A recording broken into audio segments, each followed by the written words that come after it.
Certainly within this building it started with me, but the teapot collection started 41 years ago. I've been involved for 33, and I purchased this building 23 years ago.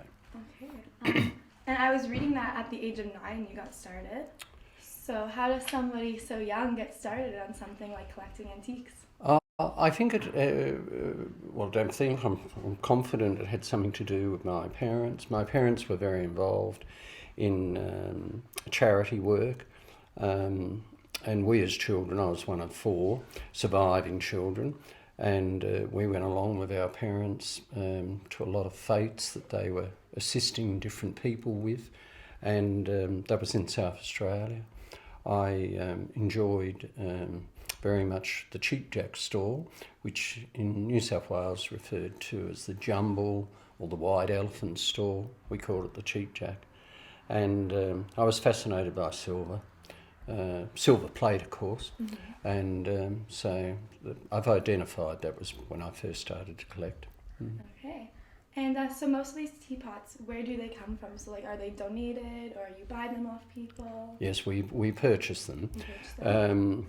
Ron, who started the collection, he's been an antique dealer for over 40 years. He's retired now, but he still comes in. He takes a keen interest in the collection. We joined forces. I had already started collecting. He had a bigger collection than myself, and to equal the collection out, I actually did purchase quite a few at that time to balance the collection. We continued as antique dealers over a period of 20 odd years, and every teapot that came in went to the collection. And when I was intent on identifying that it could be a fairly good museum, because we were well up in numbers, I have bought collections within Australia from others. Most of the teapots at some point have lived in an Australian home, although it does reflect heavily our Anglo-Saxon heritage and now our multiculturalism that we've got today. Okay. And how many would you estimate do you have here? Well, it's better than an estimate, of course, because they're all recorded, but we have in excess of 5,500. And why I say in excess? Because occasionally, if we've purchased a lot of teapots, we may have registered the more prominent ones, and then because of the busyness of this particular business, we may have just packed some up. And we were surprised because we allocated space for over 5,500. We've certainly got that into the facility now, and we've still got lots. Okay, so you still have some that are in storage, you can't display them all at once? Yes, that's true. However, that was part of our plan.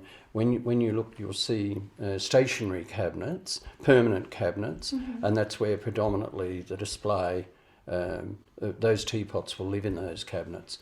But there's also 9 exhibition cabinets that go in the middle of the museum, and that'll be for rotation. And we've set up a program so that if we want to identify all teapots prior to 1830, it'll bring up that schedule and show us which location in the building they are, and then we can make an exhibition of those ones.